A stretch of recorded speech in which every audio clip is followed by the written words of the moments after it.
side, you have Chris, Roger, and Joe here with Entertain the Geeky, your source for nerd news. And today we are going to be touching on what's going on in the comic world and what's happened in the comic world. So, guys, thanks for tuning in. So really what we have here is we have Joe here and a broken glass in the background. Joe here works at the Fantasy Shop, our local comic book store where we tend to hang out and buy comics on occasion. So really, both of you need to come around and buy your books a little more often. Yeah. I cleared my pool recently. Someone else needs to get on his. Someone else is going to get all his books put into back issues. Uh-oh. I need to get up there. So really, what we're saying is we haven't read anything recently. So that's why we brought Joe aboard, to actually talk about what's going on in the world of comics. And really the big news right now is DC saying we fucked up with the New 52. Reboot? I'm going to argue against the word reboot. It's not a reboot. It's a retcon, which I don't even like describing it as a retcon, but unfortunately that's the easiest way to sum it up. So what is it? What exactly is going on in the new DC universe? Okay. For those of you who are unfamiliar, when DC decided to do the New 52, they basically scratched out everything that happened before Flashpoint. Flashpoint recreated the world. So everybody's history was basically erased, and we got the characters rewritten.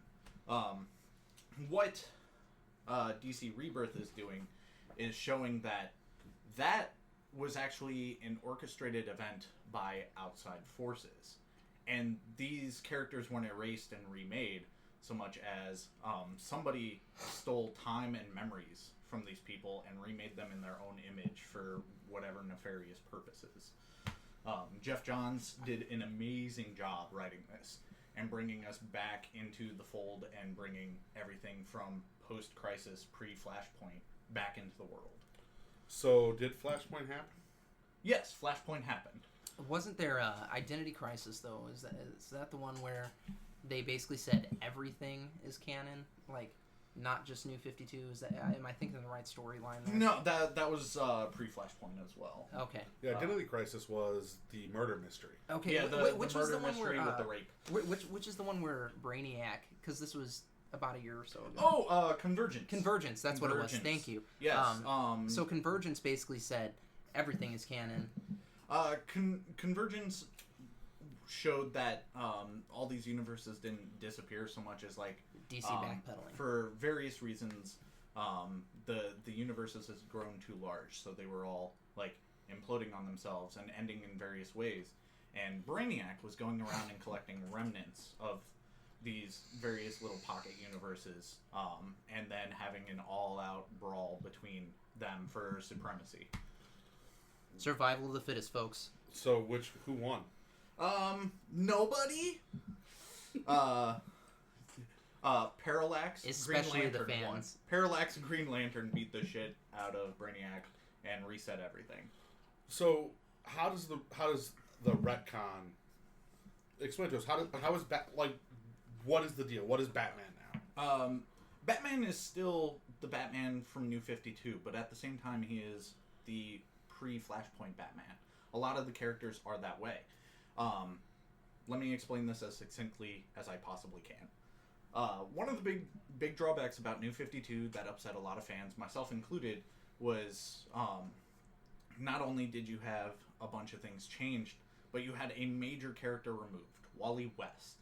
Most of us grew up with him as Flash after Barry died during Infinite Crisis on Infinite Earths back in '83. Mm-hmm. Yeah. Before any of you were born. Yeah, before most of us were born and started reading comics, definitely before I was born. So most of us grew up with Wally as Flash. He's who we knew. He's who we loved. Barry came back at some point, and that was fine. Have you read Barry the first 6 issues of the Barry coming back as the Flash? Yeah. See, those were good issues. Well, that's because you had Jeff Johns writing it. If you hand a DC character to Jeff Johns and tell him, hey, bring this character back, or hey, reinvent this character, you will get some of the best writing that has come out of DC in a long time. Prime examples being the Flash Rebirth, where you got Barry back. Prime example, of course, being Green Lantern Rebirth, some of the best DC comics to ever be written. I will even give him a gold star for what he did with Aquaman. It was one of the few parts about New 52 that was actually really good. No, it was. It was surprisingly good. I didn't get into Aquaman. Like, no, I tried not to, but a pushy comic book salesman was like, "You have to read it. It's not about a guy talking to fish anymore." See, I wouldn't even pick up the DC books. I was just like, oh, there's that blank space on the shelf, and Yeah, you sound like some of my coworkers. yeah, you know. But regardless of that, what DC's Rebirth special gave us was a story told from the perspective of Wally, who this entire time has been trapped in the Speed Force, trying to get out because he knows something's wrong, and trying to warn everybody. And when you're in the Speed Force, you're in a space. It's a space. It's between space and time, right? You're not. Yeah. So time's not passing while you're there. It's eternity, and it's a millisecond all at once. Yeah. Yeah. Okay. It is outside the realm of time as a concept we know. But he's been trapped there and trying to make his way out before the Speed Force basically eats him alive. Because too much time inside of the Speed Force, you will basically cease to exist. It will absorb you. Kind of like Ant-Man going subatomic or whatever. Yeah, similar idea. So, let me get this straight. The DC rehash, because that's what I'm going to call it, the rehash. Okay. Rehash is a nice word. I can live with rehash. So the DC rehash is starting off the same way the New 52 started off, involving Speed Force, It's just time it's a travel, Flash's fault. It's and a Flash's it's the fault. Flash's fault. Whenever something bad happens to the DC universe, it's usually because of Flash and the Speed Force. Yes. So, running really fast is bad. Apparently. Slow down, people. But Are you listening, Kenya? Slow down. But anyways, so it's written from Wally's perspective, which grabs your attention right away because this isn't a character we haven't seen for over 5 years. We had no idea what happened to him. Beloved character, and he's trying to get out. He's trying to warn everybody that something's wrong. And part of what makes this so terrible, like, to read and watch is, like, one of the... He has these small moments where he manages to break free to a person he had a connection with, and he tries to warn them and see if they remember him, and that'll help him get out. He needs somebody to remember who he is. One of the major people that he tries to do this with is Linda, his wife, the mother of his son, who ended up becoming Impulse down the road. And she has no idea who he is. And that was a heartbreaking moment, because we watched that go from, like, them seeing each other across the room, a little bit of infatuation, all the way up to being married with kids. Like, that was a fully developed relationship. And then after that, he kind of gives up, right?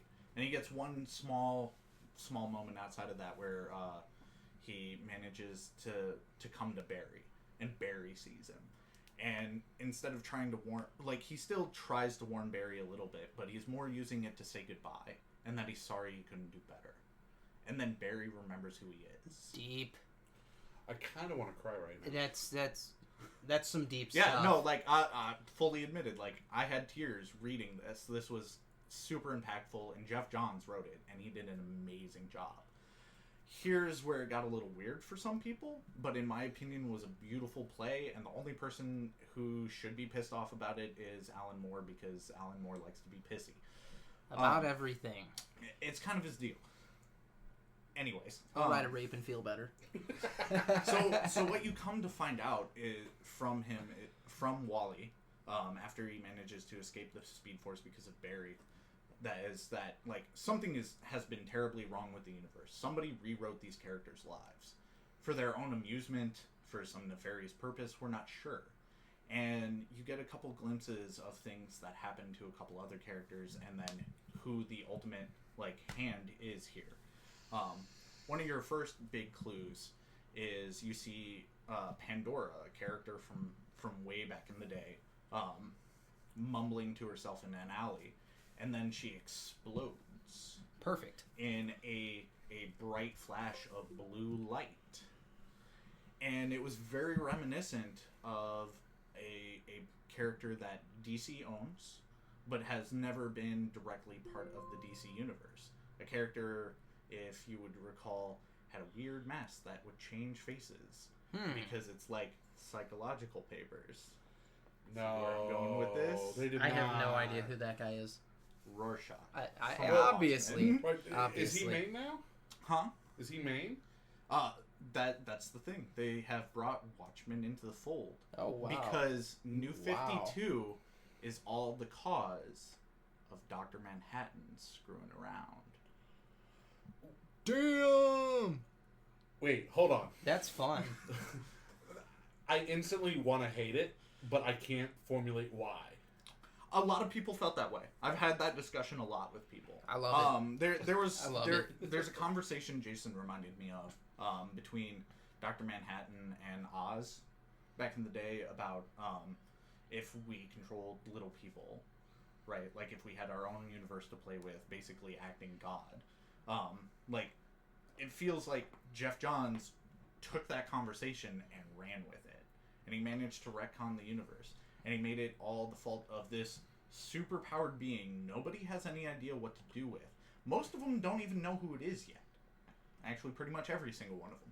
The only people who are really on the tail, like on the take of what's going on, is Batman and Barry. Like they're the only two besides Wally that really know, and are working behind the scenes on the mystery to figure out who this is, what exactly they screwed up, and how to fix it.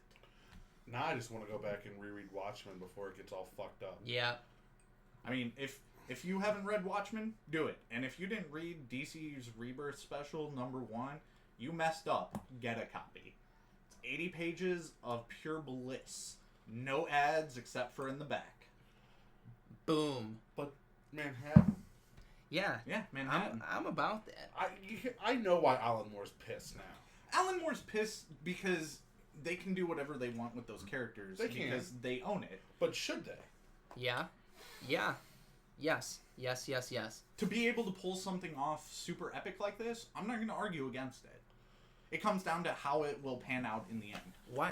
Why shouldn't Jeff they? Johns, in my opinion, overseeing everything that's going on in the DC world, like, yeah, it sucks that is the last thing he's going to write for a while. Because now he is just like the main creative force behind everything and just overseeing the whole Now world. he's playing Dr. Manhattan. Yeah.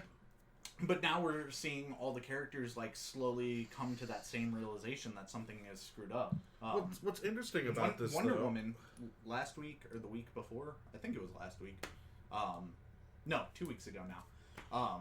Was a prime example in my opinion of that because like she's been feeling that for a while anyways in the comics, and they brought it to a head, and like in a fit of rage, not being able to figure it out, like she crushed the God of War helmet, which she shouldn't be able to do. This was made by Hephaestus. This shouldn't crumble. I should not be able to damage this. So to figure it out, like she lasso a truth herself and starts asking herself a bunch of questions in the mirror and realizes she's been deceived. They've all been deceived. I think here's my thing. Here's my initial issue with this, and why I just found out about this 7 minutes ago that Dr. Manhattan and the Watchmen were involved. I'm about it. Chris is all about it. My issue is you now have a comic that was written as an allegory of Cold War times and what it would be like to have Batman, Superman, and these other DC characters in real life live past their prime, how they would affect themselves in the Cold War times. And now you're saying because of this spinoff of a reflection of our own world, now we're going to have them fuck up the world we've grown up reading. Yeah. Yeah, that's too many loopholes for me. That's too much. It's too much. I can Brainiac could have done feeble this. mind. I can't I can comprehend it. understand why you would say that. Part of the reason I'm all for it is because they were an amalgamation of these heroes, but they were supposed to be an amalgamation of these kinds of heroes in our time, right? Right. What do most of us do anyways? Fuck shit up. I mean, yeah. Right? So having an amalgamation of a hero fuck shit up for what have been comics anyways for us works for me. I'm good with it. 100%. Like, it in a way reminds me of the idea of, like, Superboy on Earth Prime, where, like, comic books were real and he was the only actual superhero because, like, they tried to make a hero out of the comics. Like, that kind of idea works for me. There's anybody that's read Watchmen or Which knows everyone Watchmen. listening should have. Yeah, and if you haven't, go Then stop get listening. it's like a $10 or $20 trade. No, I will send you go my get it. copy. and then see the movie, and then come tell me which ending you liked better. The movie. But no, like, Watchmen is so good, and one of the things that Alan Moore did extremely well with that is there is an emotional tie that you get to those characters in just a few issues that it takes other comic lines fucking years to accomplish. So, like, it's beautiful. I love it. And it's a DC property. Use it. Like, absolutely. These characters are awesome. There's depth to them. There's so much to play with there, and it's something that lacks in comics. I mean, they already tried with Before Watchmen, and that did not work out so well. Before Watchmen was kind of a silly idea. Yeah. Like, that was the same as trying to make prequels to Star Wars. Bad idea, don't do it. But, in my opinion, like, you have these characters, you want to do something new with the universe, you want to do something they wouldn't expect. Yes, in summary, the explanation is very comics, but what really matters here is how well is it written. You know, like that is always the question. Like, you take any comic book story and you break it down to its simplistic parts and explain it to a person, it's going to sound silly. There's no way around that. But if you have a person write it and make me believe it and care about these characters, I don't care how silly the premise is. I think the bigger issue is how long is this one going to last? Right. Because we live in a world now where even Marvel is making two types of pizza and smushing them together every 5 years. I mean, I think that's the nature of the beast for the two big comic book companies. It's let's shake it up so we can sell more books. So speaking of which, because I do want to hit on another point about how I feel we're living in the 90s all of a sudden. But before we go there, let's find out what's going on the flip side in the other big two. What's going on in Marvel right now? Biggest thing in Marvel right now, Civil War 2 just started. Just in time for the movie. Who'd have thunk it? Yeah, right? It's almost like marketing had a thought. The big thing with that is, alright, basic premise. Broken down to its most simplistic parts. The Inhumans are a much, much bigger part of the Marvel Universe than they ever have been. They even have their own, like, empire, unanimous state, like, thing that you have to have, like, a passport to go to. And new Inhumans are being discovered every day because of the Terrigen Mist. I was going to say it's been a bunch, people. Yeah. Hold on. Yeah. What? Okay, so there's this... You think they're regular people. Quote-unquote cosmic force called the Terrigen Mist.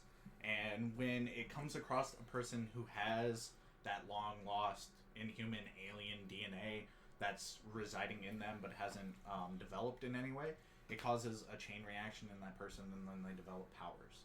So what you're telling me is basically Scientology is fucking up the Marvel Universe. A little. Okay. But not quite so succinct. Well, like, but yes. A year ago, there was an Inhumans story that was running, and there was a guy in it named Lash who was recruiting all these new Inhumans, and Medusa's there, of course, and it was actually really good. Like, it wasn't the best comic I've ever read. No, but it wasn't. Was it wasn't like most of the crap that was littering the shelves at the time. Right. So, like, I'm a little more hip on that than I realized because he's talking about it. I'm like, oh wow, yeah, I was reading about this a year ago. But part of what that entails is with Civil War 2 is there is a new Inhuman that's been discovered that has precog abilities. In so much as, like, once in a while, stress or an event or somebody says something, does something, like, will trigger him, and he'll have a vision of something that's coming, something that's going to happen down the road. Because of... So Minority Report? Yeah, no, basically. It is heading exactly that road. Like, that's the basic question I've been asking everybody who asked me about Civil War. My response is, have you seen Minority Report ever? Because it's basically that precog idea. Can we stop a crime before it happens? Exactly. And, like, and Iron Man is all for it. The very first issue, like, when this character gets introduced, like, he predicts this massive cosmic beast that is coming and is going to destroy the world, and they manage to stop it in time because of this. After that is successful, There ends up being a dividing line, largely between members of the Avengers and members of A-Force. Largely and mostly Captain Marvel's between Captain Marvel and Iron Man. Captain Marvel is totally for keeping this guy around, using him, taking his visions as they are, and stopping things before they happen. and fucking Iron Man's learned his lesson. Iron Man has apparently learned his lesson, and Hold on. it is so weird for me to agree with Tony Stark, because if you don't know out there in the world, these guys know a little. I can't stand the man. I've never liked him. He's an egomaniacal douche, and if I had the choice and lived in that universe, I would shoot him with a vibranium bullet. But Tony Stark is right. But Tony Stark is right. Wow. You can't use that, because, and he makes the point brilliantly right away. With all right, but what happens when he sees like one of us taking one of you down, and like it just looks like we're going on a murderous spree, but maybe we're trying to stop you from doing something bad, and he sees it backwards. We can't take it at its word.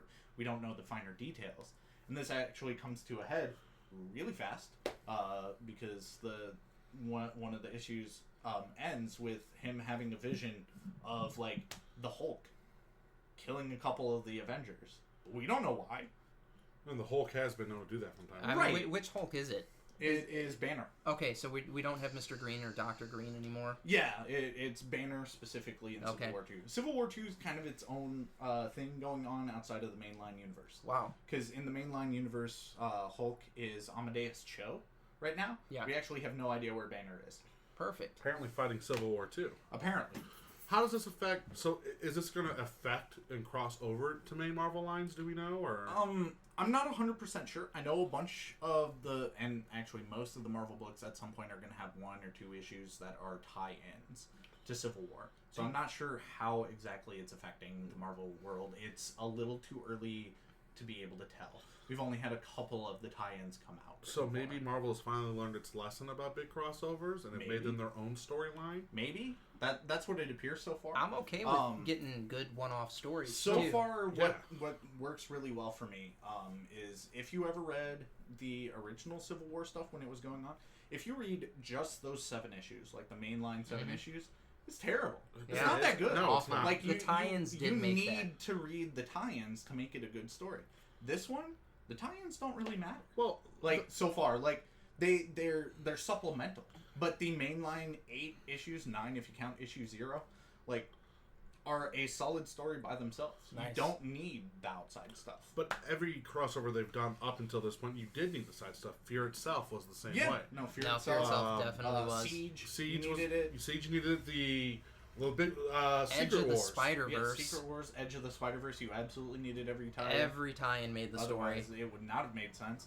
But so far, it seems like you don't need the tie-ins. That's awesome. Like, I feel like Marvel finally learned a lesson, Good and even job. if the story ends up not being that great, like, at least it worked this time. But I feel like they tested the waters with that, with the last Secret Wars event that happened last year. Where it was literally 52 comics coming out a week Yeah, tied into Secret Wars. but you didn't need those tie-ins. I felt. I- I didn't. Other than the- Battle World, Battle World was the only one I was like, eh. Like a couple of them definitely made the story better. But as a person who read the main line and then went back and read some of the tie-ins, I think you were fine just reading the main line. Now, how did- honestly, So the ending sucked in my opinion. I mean, that's but pretty some of typical the for Marvel. issues were so good.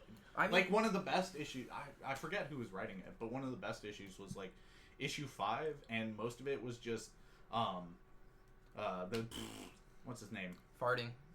Dr. Doom, God Emperor Doom at the time, just like pondering things out loud to his daughter about events that had happened, and it was one of the best issues of the series because it was so well written and very introspective, and I really enjoyed it. now we haven't read Marvel after Secret Wars. Nope. So what has happened? What was the big fallout? Like we know Miles Morales showed up in the main universe. Yeah, the big thing there being there is only one Marvel universe. There is no Ultimate Universe. There are no weird outside universes. Some of these characters have survived and are now in the mainline universe, such as Miles Morales, such as the Maker. like are part of the mainline universe now, but they're all on one world. But so if you're new to Marvel Comics and you're just trying to get back in, should you read Secret Wars to get in, or should you just pick up a book and go? Okay. It's a tough call. Take a fucking issue because 1.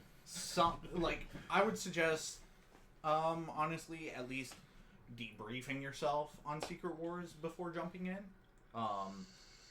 But I mean, regardless of where you start, there's going to be some characters that are going to be unfamiliar to you. But that honestly is an issue wherever you jump in at this point, because except for brand new things that are coming out of like Boom or Dynamite or Image or Dark Horse or something, like except for like stuff that's just starting now, you're always going to have a moment of confusion. Well, hold on though. When you start off with a new issue 1, which is every fucking week for these people, when you start off with a new issue 1, there is a recap. There's a recap of like things going on, but I mean, like, if you're not going to possess infinite knowledge of the Marvel universe. Yeah, like that's my thing. Like, jumping in, like, it's no worse than jumping in anytime. Honestly, in my opinion, like, it's no worse doing it now than it has been if you jumped in the middle of X-Men, like issue 397 in '93. But it used to be that if you didn't jump into this issue 1, you had big crossover events you could jump on then, or the more likely story was you waited for the writers to change. And once you saw a new writing team take over, that's when you jumped into a comic. That's generally a good place to jump in, yeah. I will agree with that. I'm just happy with one-off stories. So several of the characters, like, have been, like, a perfect time to jump on. Like, Daredevil, this is a perfect time to jump on. If you have never read Hulk, it would have been a perfect time to jump on, because we have a brand new Hulk. Brand new character we're getting used to. All new Wolverine, good time to jump on. Like, yeah, it reintroduces a character that has been around before, but... Which is? X-23. X-23 is now... Like, she has taken over the mantle of Wolverine. Is Logan still dead? Yes and no. Is he just Old Man Logan now? Old Man Logan from that universe specifically still exists, but the Logan of the mainline universe is dead and gone currently. Or is he just frozen in his adamantium Yeah, he's just shell? frozen in an adamantium. Well, you're pretty dead if you can't breathe and you don't have a regen ability anymore. Yeah, that's true. He doesn't have a read. That's fair. Popularity will bring him back eventually, I'm sure. Well, the writer of The Death of Wolverine even said, "We know he's coming back. Yeah. My job is just to kill him." Right. And we all know that. We know that if you read comics. So the only people that stay dead are the original Captain Marvel and Uncle Ben. And even Uncle Ben came back in issue 500. Coming back for an issue from a different universe does not count as coming back. He wasn't a different universe. He came back. He had half an hour with Peter Parker, and there was a whole conversation. That's fair. That still doesn't count as coming back, because then he went back to being dead. Yeah, he's gone. Fast. He's gone. But it did, to me, that did take away something from Peter Parker. The ability to have that conversation with Uncle Ben, that this is what my life has become because of you. See, I enjoyed that for the same reason I enjoy, like, after Flashpoint, Barry bringing that letter from Thomas Wayne to Bruce Wayne. Yeah, no, like, it's touching. Yeah. But it did seem to take away. That moment. I don't feel that it takes away from the, like, whole, like... Catholic guilt that Peter Parker has for the death of Uncle Ben? His whole, like... Yeah, he's with still great gone. power comes great responsibility is, like, cemented in his brain because of that. Like, you can't take that away from him at this point, even if he gets to have that conversation. Away. So I brought this up a minute ago, and it's actually something that I didn't even think about. Okay. But I feel that we are reliving the 90s comics. Yeah. Okay. We are getting rehashes every 6 weeks, new issue ones, alternate covers, holographic covers, special covers. New issues sell. I will agree to an extent. Like, it's very similar in its formula. For a completely different slew of reasons, in my opinion, though. Well, like, in the 90s, it was definitely because if Marvel and DC both, especially Marvel in the 90s, were trying everything they could do to not go bankrupt. Well, and make money. Well, yeah. Because that's generally how you don't go bankrupt. They came super close. If it wasn't for the fact that, like, Marvel sold off their movie rights to every company that would fucking buy them, and then the success of the eventual Marvel Knights. Yeah, but that was like, late 90s. I mean, we're talking early 90s when the reason is it was X-Men 1. Right. Hit the shelves. The death of Superman. When you're trying to just sell these things. You're just selling these things because someone... in the 90s Right. sold an issue of Uncanny One for an ungodly amount of money, and everyone Right. jumped on the collectible bandwagon. But Are we seeing that? Is that what we're seeing now? Yeah. no, not. And I there's disagree, and the reason for it is because now the whole idea with all these new introductions and weird covers and et cetera, is because they have found a popularity in the mainstream. Like it is finally crossed over But into the there's mainstream, this so they're stigma. doing what they can to garner new readers. But what happens But when the they problem- walk away? The There's problem with it is they're less concerned about what they're doing to readers who've been with them forever. There's the stigma in modern society, though, and it's because there are, first appearance of Superman sells for $1 million, $2 million, whatever. That 3.4 the last time. yeah, I mean, whatever. You've got a multi-million-dollar comic, and everybody wants to get this issue 1, expecting, and it's the non-readers. Okay, Yeah, no, it's the folks that are new there's to it. a customer at our store who Always buys issue 1s. like he picks up specifically every Superman comic as an investment. He doesn't read them. He just buys them in the hope that someday they'll be worth money. But Superman's lame.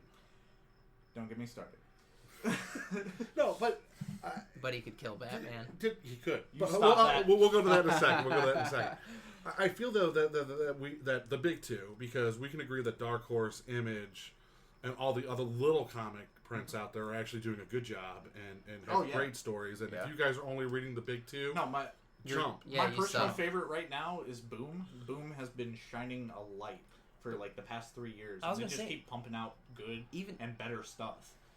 they do. Boom is Boom is fantastic. they're doing if something you've that's never heard working. of them and you haven't read any of their stuff, go somewhere and find a Boom book. Well, I mean, right now. even Feathers. It was like a Feathers was amazing. really short series. Yeah. But it was so good. That's part of what I like about Boom a lot is like it's mostly creator owned and 100% creator owned, and most of it is like a creator had an idea and it's not an overarching idea where we're gonna have 1,000 comics of this one character. Like they come up with a series of like 4, 6, 8, 10, 12 issues. Yeah. And you do a year run of this really cool story and then it's complete. And then it ends on a logical closure point. It does! Yeah. And it's really good because of that. And they keep finding new stories and finding people who haven't had a voice before who just came up with an idea, whether it's through social media or because somebody shows up on their doorstep. But they just keep hiring people and like, hey, show us your idea. I mean, write it, and then we'll be print told, it. there are so many brilliant people out there, and I mean, even if you're not the smartest cookie in the shed, Doesn't mean you can't come up with a really good doesn't story. mean you can't have an awesome story. And you don't even it doesn't even have to be that well written. Like a lot of these people are not English majors or anything like that. Right. That's what editors are for. Yeah, they come up with a story. They put something good together. There's a team that helps you to hone what you're doing, if you will, and to just keep you on point basically, and you get beautiful stories out of it. So, I guess my biggest point is though, like even with the '90s debacle, I'm looking over here and I'm seeing an issue of Wolverine hanging on the wall that was definitely from the '90s. Oh yeah. Oh yeah, you can. The storylines from the '90s, and we give as comic book readers, we give the '90s a lot of crap. We say that people come in to sell their issues in '90s. We call it '90s crap. Yeah. But what the '90s did have going for it was some of the best storylines. You had Colossus's death in the '90s. Wolverine getting his adamantium ripped out. Yep. Even Oh, the that dreaded was Clone so Wars good. saga, which got better with the director's cut. Yeah. And I don't feel that we're getting that now. We're getting all the bad stuff in the '90s with none of the good. I mean, that's the thing though. There are gems out there. There are gems out there. Like don't say it's all shit because it's not. And I mean, especially right now, like part of what makes me excited is a lot of it has seemed like that '90s stuff, and for a while, like from the big two guys especially, like not a lot of it was great. They were selling it solely on the backs of the names of the characters. We got fucking Superior Spider-Man out of it though, which is one of the best Spider-Man we did stories get that ever. as an option. And Superior was where they took a risk for a change. But it was fucking awesome. Especially right now with some of the reinventions of these characters and the new things that are happening, like we're getting really good old stuff again, like old school feel with new flavor on it. And I think that And it's in my opinion a really good time to be a comic fan again. It's my problem right now is I have to limit how much I read and buy because I can't afford it. No, but I think my thing is there this. is so much that's so good right The now. best again. new comic I'm reading now that came out of Secret Wars, X-Men 90s. Oh, X-Men Yeah, 92. buddy. Which if you grew is- up on that cartoon, like that is Yeah, it's perfect. a comic. Which is so good because it's like going back to the era of comics that I grew up reading, which honestly you guys might be a little too young no, for. it's all about being You nostalgic. gotta see my basement. With something like that, it's about nostalgia. I mean, I remember the first time the issue Wolverine. It was Wolverine driving in a red Cadillac, busting his claws out, seeing the bone, and him being shot, going, "Fuck! It wasn't a dream." Like I lived through that. But it was so much more than that. Like with Wolverine, he turns into this animalistic guy for a while after he gets his adamantium ripped out. Yeah. and Yeah, he goes back to being feral. For a bit. Elektra Yeah. helps him to become human. Yeah. And it was so good. And then that comic that you pointed out on the wall there, that was actually a big event comic, and they were giving out movie tickets for it. Oh. And that's actually why I picked that up. In that issue, Wolverine with his bone claws stabs Sabretooth in the brain, and it was supposed to be like the ultimate showdown between the two. Right. And I was I like remember this. 5 or 6 Yeah. years old, and I was like, damn, I love it. And yeah, like it's up there just because of what it does for Right. me. The comic is worth nothing. I mean, Right, but So- I mean, there were gems in the '90s. Like There that. were. there was I mean, a we bunch got of gems fucking in the 90s. But Deadpool out of the '90s. there are gyms now. And as much as I don't like Rob Liefeld because he can't draw hands or feet for shit, Deadpool's the shit. And we've got you had like just X-Men because that's what I read growing up. But Right. even in Spider-Man, you had amazing crossovers. DC was doing Batman had his back broken. Yeah, I mean, Nightfall was Superman we get good died. shit. We get good shit now too, though. Like it's in We the also had '90s. two of my favorite comic book characters of all time, Spawn and Hellboy, were Yeah. born out of the early '90s. But again, like not everything that's out now is total shit. I'm not saying it is. I'm just thinking that it's just We- finding the correct comic for you. Yeah, I was gonna say is the we've got problem. gems like Planet Hulk, pretty recent, fucking amazing. Right. So you know, I don't think it's fair to say that this is the '90s all over again. It's just bad. no, I Right. didn't say it was bad. My section of the '90s was I think we're applying the same mistakes that happened from the '90s. The massive crossovers, the massive rebirths. That's the consumer's fault. all of that. Stop it is. buying the well, shit. and it's also the company's fault for allowing it to happen. We had DC relaunched twice now in 10 years. Remember? New 52 came out, 5 years ago? Well, I feel like Marvel's 5 or done it 6 five now, yeah. times in the last 5 years. Yeah, and Marvel, Heroes Reborn, Secret Wars, Fear Itself, Civil War. I mean, we're living in an age where it's hard to get attached to these characters because honestly, in 3 years, we don't know what the character's going to be the same. It wasn't like the '90s where we knew the character was going to be the same. The character just went through shit. The character actually made the hero's journey, which is really I think what we're missing. I don't think we have what makes a hero now in the 2010s. What are you Of the- looking Yeah, for? what makes what a hero are a you hero, looking Roger? for in a hero being a hero? The sacrifice, Okay. the sacrifice of everything. So Okay. time, resources, because that's what most of our comic book characters are putting into it. Time and resource and family. I mean, Look what Peter Parker's got. Look at Peter Parker's the prime example. The Yeah. man loses an uncle, and that kicks him in the ass to become a superhero. Aunt May has died countless of times because of either his direct involvement or him just not being able to be there. Peter Parker gets fucking erased. Yeah, And has conversations with Otto, or not conversations, but watches Otto Octavius's entire life basically from the back of his own head. Are we going to talk about a good comic character anytime soon? whoa. I'm kidding. We all No, love like- Spider-Man here. Joe doesn't count. Spider-Man's okay. No, like it like there's so much sacrifice there, and Oh, like yeah, you no, didn't see absolutely. Peter Parker doing shit for himself, and then Otto Octavius goes and creates Parker Industries, and Yeah. Peter's like, you know what, I have to see this through now, and like that's the first time you really see Spider-Man do anything for himself. It's what truly makes a hero a hero. Some will argue it's superpowers. Some will argue it's No. big Superpowers money. has nothing to do no, with it. no. But to me, it's the ability to sacrifice your own life, and not just I'm going to die and be 6 feet under, but every aspect of your life, the Right. social life, the family obligations, the job, your career, Right. your comfortable living. You're sacrificing that plus your body for the betterment of everyone else, and you can't even get a thank you. Well, and as much as I don't like Batman, because he's fucking tacky. Sorry, guys. Shut your whore as mouth. much as I can't stand Batman, he is a prime example of somebody that is willing to put everything into it. Like all of his time, money, energy, everything. He's Batman. Bruce Wayne is a facade. Right.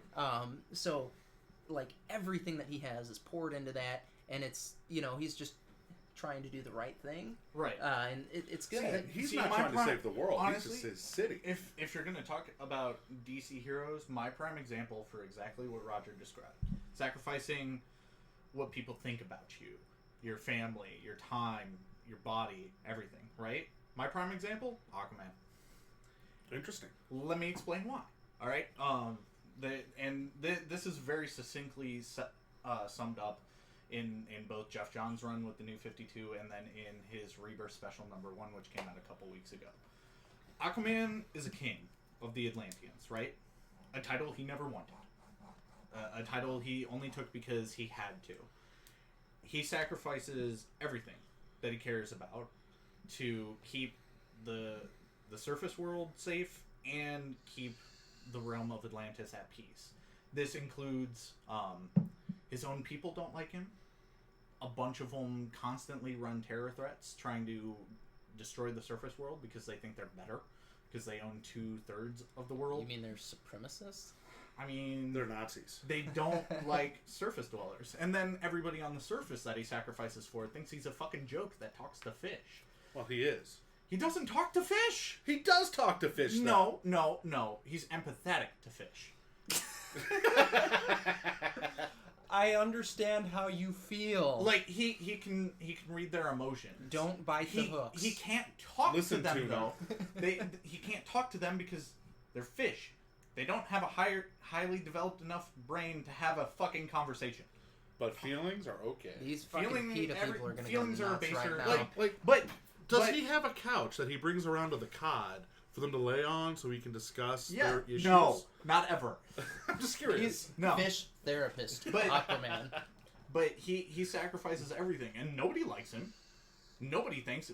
Most people just try to kill him for it. But he sacrifices everything unendingly without complaining to anybody ever about just doing this. Because it's the right thing to do, and it's what he has to do. So on that note, then, because obviously it's sacrifice that makes a hero a hero. Yeah. It's the ability to sacrifice and be willing to give it up gladly. There are for the betterment of others. There are real life superheroes. Have you guys looked at any of these guys? Oh yeah. Gentleman named Geist. That's his hero name. Phoenix Jones. There's a ton of these guys. Yeah. And I mean, most famously right now that one Batman guy who got run over. Oh yeah. But I can't remember his name. These guys like really bad about that. Geist, like I follow the dude on Facebook. He's always doing charity work in costume, and it's passing out food to the homeless, right? And nightly patrols, all that stuff. The guy probably doesn't make all that much money. I don't know. He could be a jillionaire, but when you're putting the money and stuff that he puts into this, right. like, he's not living the most comfortably. He's an older guy. He says that. Right. And it's so cool that somebody's willing to do that. Like, if he sees somebody carjacking, he's gonna go fuck them up. Right. And it's awesome. And these guys study the law so that they can abide by it, right. and abide by the law. be effective citizens without crossing the line and being a vigilante. Right. And which I'm okay with vigilantism. If society fails you, yes. I'm going to make no comment on my feelings about vigilantism. No, but like I wouldn't do it. I wouldn't do what these guys do. No, get shot in the middle of the street. Well, I mean, I'm not even worried about that. Like, if the situation presented itself and I was in a place and there was a mass shooter and I had my gun on me, yeah, dude, I'd have a gunfight with the dude. But there's in a difference heartbeat. between being in the situation like these guys are going out. Well, and that's what I'm saying. Like, that's what I'm saying. I am not. Yeah, the like same if caliber of human being. You're happen to be in the situation, you'll do like, something. But you're not going out and no, finding absolutely. situations So, like, and fixing them like these yeah, guys. exactly. So, like, my hat is off to you, real life superheroes. They've got a website and stuff. Check these guys out. Follow them on Facebook and Twitter. Phoenix Jones, Geist. Oh my God, there's a bunch of them. I think Purple Rain is Whoa. another one. Yeah, no, seriously. Tell me he runs It's around listening to Little Red Corvette. It's a girl. Oh, That's even better. So yeah, like there's a bunch of them. They're awesome. But these guys they're legit. Like they're making that sacrifice. I just want to say though, this is how Kick-Ass started, and it ended very badly. Kick-Ass was to more of an extreme. Like That's in that you because did they shouldn't have made a second. you one. did have vigilantes in that. Like it wasn't. You had some stupid kid going out and hitting people with batons. Her Yeah. name was Hit Girl. Her name was Hit Girl. I was talking about Kick-Ass, but then yeah, you had Hit Girl and Big Daddy who were killing motherfuckers. Left Right. and right. Like that's you're taking the law into your own hands at that point. Yes, there's a sacrifice there, and some would argue that that's a hero. Okay, It has heroic aspects. I don't recommend doing it It's- at Well, all ever. hold on. It's So an that anti-hero. actually brings up a good point. And wow, we're running low on time. But before we go, let's hit this real quick. We define a superhero or a hero as someone to make the sacrifices, put everything on hold for the betterment of mankind. What about heroes like the Punisher, like Wolverine? anti-hero. Yeah, Anti-hero. but do they count? Yes. Because they're Yeah, doing yes. exactly what we say that a hero should do. It's see those are the ones that cross the line of I'm a vigilante. Like, hey, how am I gonna stop you? I'm gonna put a bullet in your head. I still count them as heroes. I mean, heroes in the name. Like for sure, and it's cool to idolize that in comics. I don't recommend it for real life scenarios. No, but man, you like there's justice that happens in the world. Like you hear about somebody finding out their kid's molested, and the dad goes and just fucking while the asshole that did it, this piece of shit, is going to their arraignment or whatever, the dad just fucking pops him in the head or something, and you're like, God damn it, that's justice. That dad is a fucking hero. Like, But is it's he? good. That's a fucking anti-hero right there. That's what the That- Punisher does. That's an anti-hero because now Except- you're causing yourself sacrifices. Except the Punisher. Like I think that's the difference. The is, Punisher like, has he's stepped up. causing that kind of thing is causing your self-sacrifice. Instead of just being willing to sacrifice, you're forcibly like handing out I'm sure. your liberties But- and shit. but the Punisher- because now the cops want your ass too. I'm sure we have cops and shit that on the low Agree with it? we'll be like, hey, I know this guy's a fucking child molester. I'm gonna make sure I make his life hell. But there's a that's- difference between that's shooting a guy in the head. Like the example you give Do you about the think dad. that shit doesn't happen? No, it happens. But the example like, you give about the come on. dad, while I sit there and hold on, I'm like, yeah, if someone ever touched my kid like that, the cops better get him and put him in a cell before I even find the fucker. Because Solve shooting this him, problem by not having kids. shooting him in the head is too quick for me.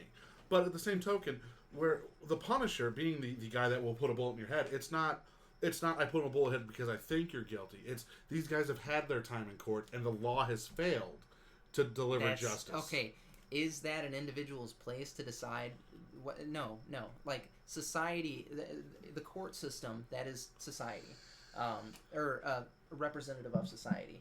And once they give you the pass, that's it. Like that, it's not up to you as an individual to say, I think society got it wrong there, and go and start killing. Oh, it's the motherfuckers. Boondocks things theory. It's the you got off because a cop looked in your trunk when he shouldn't have, but you still did that crime. You're gonna pay for it. Yeah, I mean that's not our place. But that's what heroes do. That's what anti-heroes do. Really? 'Cause That's what anti-heroes do. Spider-Man shows up at a bank robbery before due process and just beats the crap out of everybody. He's pretty gentle. They're just really tired after fighting him. That's true. That's true. They're it's not, like they're those not dead. Batman skits where they're just Yes. he's just tuckered out. He's so sleepy. So yeah, okay. What makes a hero is sacrifice. Anti-hero is its own breed. Like yes, heroes in the name, they have heroic attributes. Or is it the same? No. Well, is Rick a hero in The Walking Dead? I don't know. No, he's a survivalist. There we go. Interesting. I mean, yeah, that's fair. Wow. All right. I mean, that's no, like that's Like, that's a good That's point. all there is. Anybody no, he's there, not a hero, he's a everybody there, survivalist. everybody there is just trying to survive. But there are villains. I mean, Ish. The governor, Negan. yes, in so much as like they're portrayed that way, and yeah, don't get me wrong, like they totally lean into the chaotic evil spectrum of alignment, but a story has to have villains and quote unquote heroes. But A protagonist and an antagonist. In reality, you put some of the things Rick has done up on the chopping block, Daredevil will beat the shit out of him. In a heartbeat. So, like... The ultimate superhero. He's not a blind, hero. but he can see. Let me put it this way. He's not a hero. He's a protagonist. Boom. Well, I think with that being said, that's really what we have to go over today. Thank you all for listening. Hope you had a good time. I'm Roger Moss. Chris Parsons. Joe Moore. This has been Entertain the Geeky. Thank you so much for stopping by.